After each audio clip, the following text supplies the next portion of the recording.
The petroleum industry includes the global processes of exploration, extraction, refining, transporting, and marketing petroleum products. The largest volume products of the industry are fuel oil and gasoline. Petroleum is also the raw material for many chemical products, including pharmaceuticals, solvents, fertilizers, pesticides, and plastics. The industry is usually divided into three major components: upstream, midstream, and downstream. Midstream operations are usually included in the downstream category. Petroleum is vital to many industries, and is of importance to the maintenance of industrial civilization in its current configuration, and thus is a critical concern for many nations. Oil accounts for a large percentage of the world's energy consumption, ranging from a low of 32% for Europe and Asia, to a high of 53% for the Middle East. Other geographic regions' consumption patterns are as follows: South and Central America, Africa, and North America. The world consumes 30 billion barrels of oil per year, with developed nations being the largest consumers. The United States consumed 25% of the oil produced in 2007. The production, distribution, refining, and retailing of petroleum taken as a whole represents the world's largest industry in terms of dollar value. Governments such as the United States government provide a heavy public subsidy to petroleum companies, with major tax breaks at virtually every stage of oil exploration and extraction, including the costs of oil field leases and drilling equipment. History. Natural history. Petroleum is a naturally occurring liquid found in rock formations. It consists of a complex mixture of hydrocarbons of various molecular weights, plus other organic compounds. It is generally accepted that oil is formed mostly from the carbon-rich remains of ancient plankton after exposure to heat and pressure in the Earth's crust over hundreds of millions of years. Over time, the decayed residue was covered by layers of mud and silt, sinking further down into the Earth's crust and preserved the between hot and pressured layers, gradually transforming into oil reservoirs. Early history. Petroleum in an unrefined state has been utilized by humans for over 5,000 years. Oil in general has been used since early human history to keep fires ablaze and in warfare. Its importance to the world economy evolved slowly, with whale oil used for lighting in the 19th century and wood and coal used for heating and cooking well into the 20th century. The Industrial Revolution generated an increasing need for energy, which was met mainly by coal, and with other sources including whale oil. However, when it was discovered that kerosene could be extracted from crude oil and used as a lighting and heating fuel, petroleum was in great demand, and by the early 20th century had become the most valuable commodity traded on world markets. Modern history. Imperial Russia produced 3,500 tons of oil in 1825 and doubled its output by mid-century. After oil drilling began in what is now Azerbaijan in 1846 in Baku, two large pipelines were built in the Russian Empire. The 833 kilometers long pipeline to transport oil from the Caspian to the Black Sea port of Batum, completed in 1906, and the 162 kilometers long pipeline to carry oil from Chechnya to the Caspian. Batum is renamed Batumi in 1936. At the turn of the 20th century, Imperial Russia's output of oil, almost entirely from the Absheron Peninsula, accounted for half of the world's production and dominated international markets. Nearly 200 small refineries operated in the suburbs of Baku by 1884. As a side effect of these early developments, the Absheron Peninsula emerged as the world's oldest legacy of oil pollution and environmental negligence. Quote, In 1846, Baku, the first ever well drilled with percussion tools to a depth of 21 meters for oil exploration. In 1878, Ludwig Nobel and his Branobel company revolutionized oil transport by commissioning the first oil tanker and launching it on the Caspian Sea. The first modern oil refineries were built by Ignacy Łukasiewicz near Jasło, Poland in 1854–56. These were initially small as demand for refined fuel was limited. The refined products were used in artificial asphalt, machine oil and lubricants, in addition to Łukasiewicz's kerosene lamp. His kerosene lamps gained popularity. The refining industry grew in the area. The first commercial oil well in Canada became operational in 1858 at Oil Springs, Ontario. Businessman James Miller Williams dug several wells between 1855 and 1858 before discovering a rich reserve of oil 4 meters below ground. Williams extracted 1.5 million liters of crude oil by 1860, refining much of it into kerosene lamp oil. Some historians challenge Canada's claim to North America's first oil field, arguing that Pennsylvania's famous Drake well was the continent's first, but there is evidence to support Williams, not least of which is that the Drake well did not come into production until August 28, 1859. The controversial point might be that Williams found oil above bedrock while Edwin Drake's well located oil within a bedrock reservoir. The discovery at Oil Springs touched off an oil boom which brought hundreds of speculators and workers to the area. Canada's first gusher erupted on January 16, 1862, when local oilman John Shaw struck oil at 158 feet. For a week the oil gushed unchecked at levels reported as high as 3,000 barrels per day. The first modern oil drilling in the United States began in West Virginia and Pennsylvania in the 1850s. Edwin Drake's 1859 well near Titusville, Pennsylvania, is typically considered the first true modern oil well, and touched off a major boom. In the first quarter of the 20th century, the United States overtook Russia as the world's largest oil producer. By the 1920s, oil fields had been established in many countries, including Canada, Poland, Sweden, Ukraine, the United States, Peru and Venezuela. The first successful oil tanker, the Zoroaster, was built in 1878 in Sweden, designed by Ludwig Nobel. It operated from Baku to Astrakhan. A number of new tanker designs were developed in the 1880s. In the early 1930s, the Texas company developed the first mobile steel barges for drilling in the brackish coastal areas of the Gulf of Mexico. In 1937, Pure Oil Company and its partner Superior Oil Company used a fixed platform to develop a field in 14 feet of water, 1 mile offshore of Calcasieu Parish, Louisiana. In early 1947, Superior Oil erected a drilling, production oil platform in 20 feet of water some 18 miles off Vermilion Parish, Louisiana. It was Kermagui Oil Industries, as operator for partners Phillips Petroleum and Stanaland Oil and AMP Gas, that completed its historic Ship Shoal Block 32 well in November 1947. Months before Superior actually drilled a discovery from the Vermilion platform farther offshore. In any case, that made Kermagui's Gulf of Mexico well, Kermac No.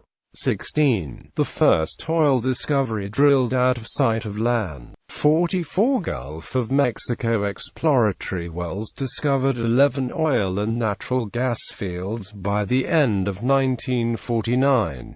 During World War II, control of oil Supply from Baku and Middle East played a huge role in the events of the war and the ultimate victory of the Allies. Cutting off the oil supply considerably weakened Japan in the latter part of the war. After World War II ended, the countries of the Middle East took the lead in oil production from the United States. Important developments since World War II include deep water drilling, the introduction of the drill ship, and the growth of a global shipping network for petroleum relying upon oil tankers and pipelines. In 1949, first offshore oil drilling at oil rocks in the Caspian Sea off Azerbaijan eventually resulted in a city built on pylons. In the 1960s and 1970s, multi-governmental organizations of oil-producing nations OPEC and OPEC played a major role in setting petroleum prices and policy. Oil spills and their cleanup have become an issue of increasing political, environmental, and economic importance.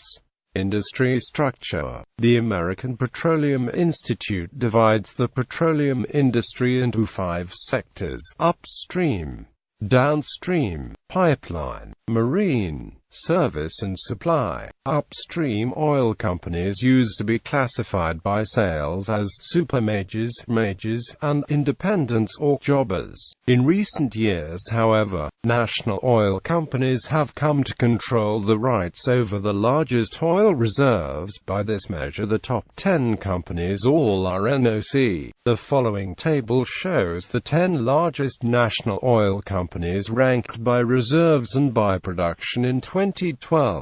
Most upstream work in the oil field, or on an oil well, is contracted out to drilling contractors and oil field service companies. Aside from the NOCs which dominate the upstream sector, there are many international companies that have a market share. For example, BG Group, BHP Billiton, ConocoPhillips, Chevron, Eni, ExxonMobil, OMV, Hess Limited, Marathon Oil, Total, Tullow Oil, First Texas Energy Corp. Midstream. Midstream operations are sometimes classified within the downstream sector, but these operations compose a separate and discrete sector of the petroleum industry. Midstream operations and processes include the following. Gathering. The gathering process employs narrow, low-pressure pipelines to connect oil and gas-producing wells to larger,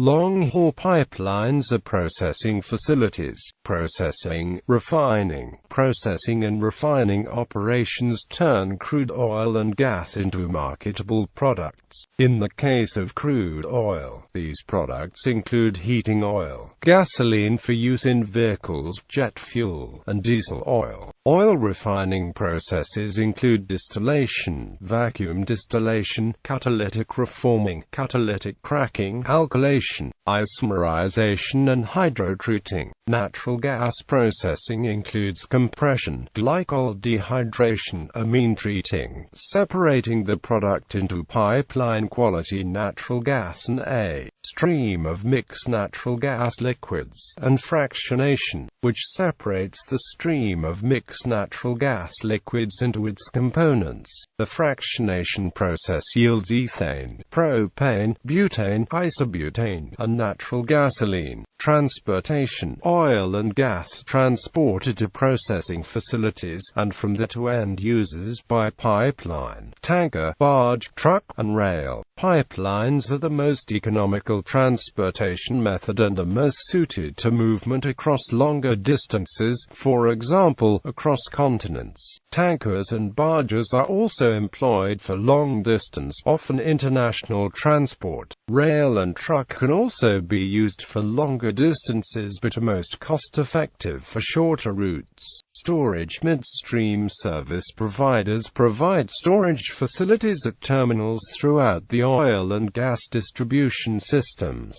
These facilities are most often located near refining and processing facilities and are connected to pipeline systems to facilitate shipment when product demand must be met. While petroleum products are held in storage tanks, natural gas tends to be stored in underground facilities, such as salt salt dome caverns and depleted reservoirs. Technological applications. Midstream service providers apply technological solutions to improve efficiency during midstream processes. Technology can be used during compression of fuels to ease flow through pipelines, to better detect leaks in pipelines, and to automate communications for better pipeline and equipment monitoring.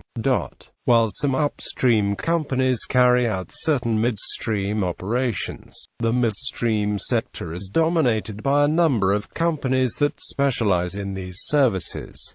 Midstream companies include Osable, Bridger Group, DCP Midstream, Enbridge Energy Partners, Enterprise Products Partners, Genesis Energy, Gibson Energy, Energy Midstream, Kinder Morgan Energy Partners, Oniak Partners, Plains All-American, Sunoco Logistics, Targa Midstream Services, TransCanada, Williams Companies. Environmental impact and future shortages. Some petroleum industry operations have been responsible for water pollution through byproducts of refining and oil spills. The industry is the largest industrial source of emissions of volatile organic compounds, a group of chemicals that contribute to the formation of ground-level ozone. The combustion of fossil fuels produces greenhouse gases and other air pollutants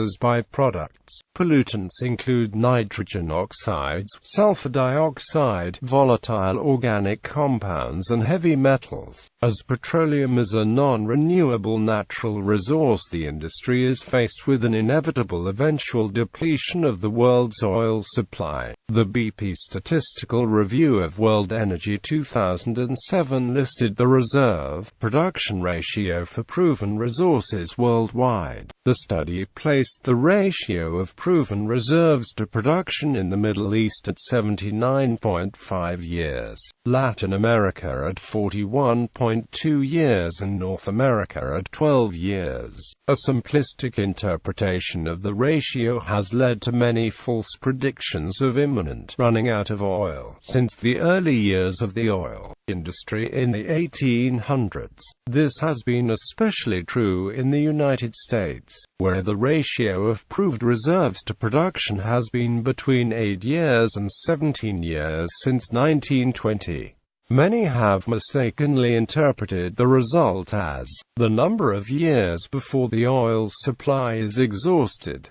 Such analyses do not take into account future reserves growth. The hub at peak theory, which introduced the concept of peak oil, questions the sustainability of oil production. It suggests that after a peak in oil production rates, a period of oil depletion will ensue. Since virtually all economic sectors rely heavily on petroleum, peak oil could lead to a partial or complete failure of markets. According to research by IBIS, world biofuels will continue to supplement petroleum. However, output levels are low, and these fuels will not displace local oil production. More than 90% of the ethanol used in the U.S. is blended with gasoline to produce a 10% ethanol mix, lifting the oxygen content of the fuel. Researchers have discovered that the petrochemical industry can produce ground-level ozone pollution at higher amounts in winter than in summer. Petroleum industry in popular culture. The petroleum industry is a popular subject in contemporary fiction. Films with oil industry themes include There Will Be Blood, set around Southern California's oil boom of the late 19th and early 20th centuries, and Syriana, set in present-day Middle East.